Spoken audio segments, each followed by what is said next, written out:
Hello friends, welcome to જીએસએસવી ગુરુ. તાજેતરમાં લેવાયેલી additional assistant engineering in civil ફિલ્ડની એક્ઝામમાં પૂછાયેલા ગણિતના ક્વેશ્ચનની ચર્ચા કરીશું. એડોડાયન નંબર 153 2019 છે. પેપર છે 7/2/2021 રોજ લેવાયું હતું પેપર, જેથી કરીને તમને ખબર પડે કે પેપર ક્યારે લેવાયું છે. તો ચર્ચા આગળ વધારીએ. હવે શું કીધું છે જુઓ તમે. પહેલો જ ક્વેશ્ચન આવ્યો છે ટ્રેન વાળો. જો 60 કિલોમીટર પ્રતિ અવરની ઝડપે ચાલતી એક ટ્રેન સિગ્નલને 6 સેકન્ડમાં પાર કરી દે છે તો ટ્રેનની લંબાઈ શોધો. હવે ક્વેશ્ચન કેવો છે જુઓ.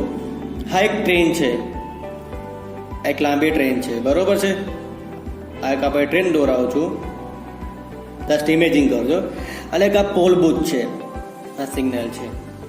હવે આ આખી ટ્રેન આ સિગ્નલને કેટલા અહીંથી આખી આ સિગ્નલ છે અહીંથી જાય છે અને આખી પાર કેટલા કરી લે છે તો ટ્રેનની લંબાઈ શોધો. 6 સેકન્ડમાં તો પાર કરી લીધી છે, આમ ફટાફટ કરી લે છે 6 સેકન્ડમાં, તો ટ્રેનની લંબાઈ શોધો. આ ક્વેશ્ચન પૂછાયો છે, બરોબર. હું અહીંયા એટલું ડીપમાં શીખવાડું છું કે ચેપ્ટરમાં શીખવા જોઈએ તો પછી વાર લાગે, એટલે હું તમને એક ક્વેશ્ચનની અંદર એવું ડીપમાં શીખવાડવા માંગુ જેથી કરીને તમારે એક ક્વેશ્ચન પાસે જોવું ના પડે બીજી વખત. બાકી શોર્ટકટમાં લખી દો કે કોઈ ફોર્મ્યુલા મૂકી દો, speed upon distance upon time, તમે કોઈ બસ પતી ગઈ. પણ ના, આપણે કન્સેપ્ટ ક્લિયર કરવાના છે. તમે ક્વેશ્ચન કરો પણ જોડે કન્સેપ્ટ બી કરતા જેથી કે તમારે ચેપ્ટર જોવાની જરૂર ના પડે, તો ચાલો આગળ વધારીએ. હવે ફોર્મ્યુલા શું છે, શું શોધવાનું છે આપણે ટ્રેનની લંબાઈ. પહેલા તો speed is equal distance upon time. આ ફોર્મ્યુલા છે, બરોબર. ઝડપ ઇઝ ઇક્વલ ટુ અંતર ભાગ્યા સમય, બરોબર. તો ઝડપ કેટલી આપી છે? 60 કિલોમીટર પ્રતિ અવરની સ્પીડ આપેલી છે. શું શોધવાનું છે? ડિસ્ટન્સ શોધવાનું છે. ડિસ્ટન્સ આપણને શોધવાનું છે અને ટાઈમ આપ્યો છે 6 સેકન્ડ. હવે ભાઈ અહીંયા ગોથા તમે ખાશો, કારણ કે તમને ખબર છે કે વસ્તુ તમે સેકન્ડમાં આપી. અહીંયા સાહેબ તમે વાત કરી કિલોમીટરમાં આપી જોઈએ, સેકન્ડમાં આપી જાય, મીટરમાં જવાબ આપો.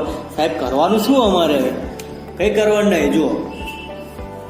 જુઓ તમે, આપણા જવાબ મીટરમાં જોવાનો છે. તો આપણી જે સ્પીડ હોય ને એને મીટરમાં કન્વર્ટ કરવાની. હવે મીટરમાં કેવી રીતે કન્વર્ટ કરવાની જુઓ તમે બતાડું. જો કોઈ કિલોમીટર પ્રતિ અવરની સ્પીડ હોય ને એને મીટરમાં કન્વર્ટ કરવી હોય ને તો આ જે ફોર્મ્યુલા 5/18 કિલોમીટરના મીટરમાં કન્વર્ટ કર્યો તો 5/18 ને સ્પીડ વડે કાઉન્ટ કરી દેવાની, એટલે તમારે યાદ આવી જાય. અને જો મીટરને કિલોમીટરમાં ટ્રાન્સફર કરીએ તો 18/5. આ સિમ્પલ. હવે સાહેબ કે તમને યાદ કેટલી રકમ? સિમ્પલ છે. આ 18/5 યાદ રાખવાનું. જો નાનામાંથી મોટું શોધવું હોય તો મોટી સંખ્યા ઉપર, બરાબર, અને મોટામાંથી નાના જોઈએ તો નાની સંખ્યા ઉપર. સિમ્પલ. તો ચાલો આપણે જઈએ આ બાજુ 60. તો 60ને આપણે મીટરમાં કન્વર્ટ કર્યું છે તો આપણે કીધું હતું મોટામાંથી નાનું એટલે 5/18. હવે 6 સેકન્ડ આ બાજુ આવી ગયા. હવે ડિસ્ટન્સ આ બાજુ.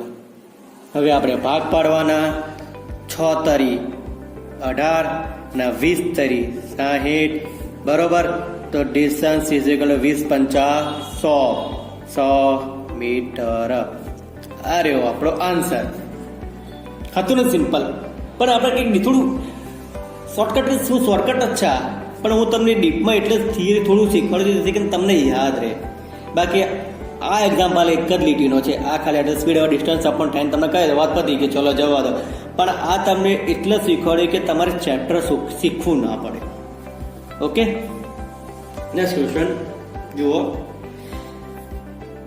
10 માણસો એક રસ્તાનું કામ 6 દિવસમાં કરી શકે છે તો 15 માણસો તે રસ્તાનું કામ કેટલા દિવસમાં કરી શકે? હવે આ શું આવ્યું? કામ અને વર્ક અને સમય. આખો ચેપ્ટર એનું હોય ગયો. બરોબર, આ એનો જ દાખલો છે. શું કીધું છે જો, આની ફોર્મ્યુલા છે માણસ, દિવસ, અવર એટલે કલાક, અપનમાં વર્ગ. આ એની મેઇન ફોર્મ્યુલા છે. બરોબર છે. તો શું કીધું છે, 10 માણસો 6 દિવસમાં કામ કરી શકે છે, તો 15 માણસો તે રસ્તાનું કામ કેટલા દિવસમાં કરી શકે? આ આપણું ફોર્મ્યુલા બની ગઈ. આપણે સિમ્પ્લિફિકેશન કર્યું.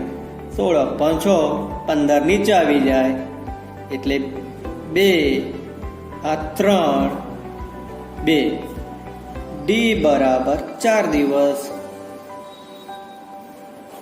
હતું કંઈ નહોતું, પણ આ વસ્તુ તમને યાદ હોવી જોઈએ. બરોબર છે. આ વસ્તુ ના યાદ, આ વસ્તુ ભૂલી જવાની, ના કરી શકો.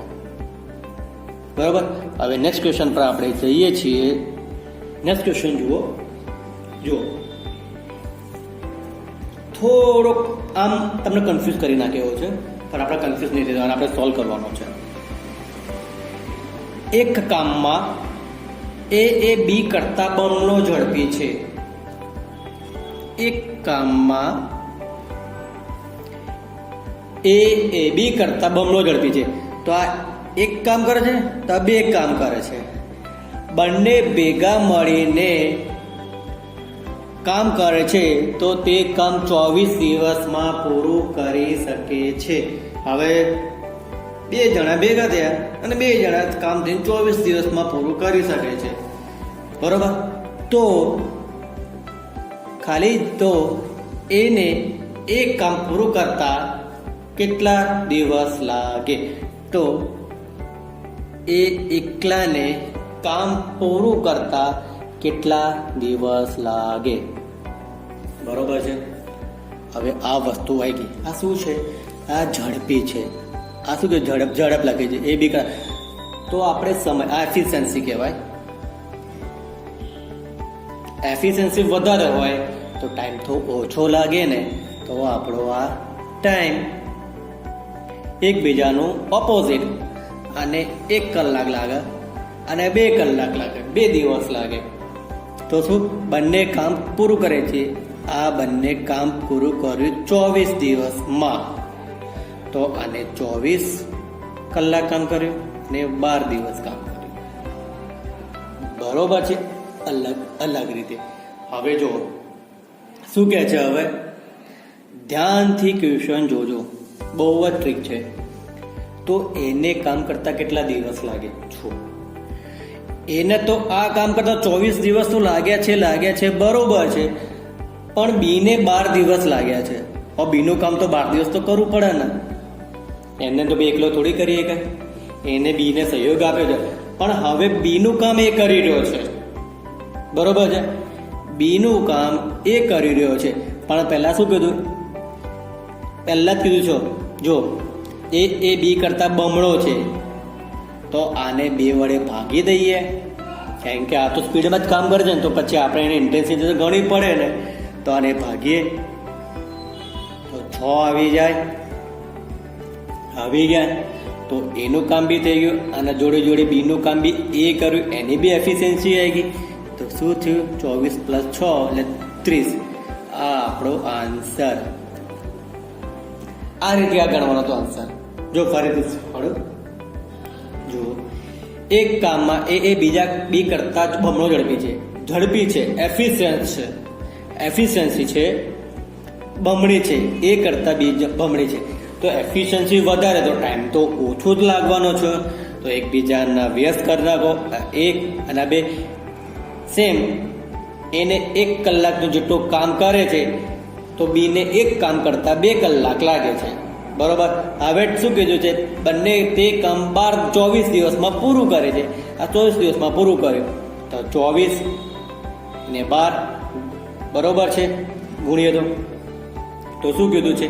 તો એને એકલા કામ કરતા પૂરું કરતા કેટલા દિવસ લાગે? એને 24 દિવસ લાગે. આપણે તો બીનું કામ બી કર માથે પડ્યું છે એના, તો આપણે બીને એડ કર્યા. બરોબર છે.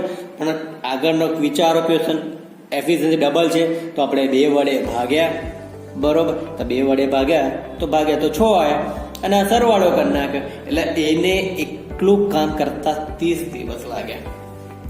આ રીતે હતો ક્વેશ્ચન, બરોબર ફ્રેન્ડ્સ. તો વિડીયો કેવો લાગ્યો લાઈક કરો અને સબસ્ક્રાઇબ કરો. Thank you.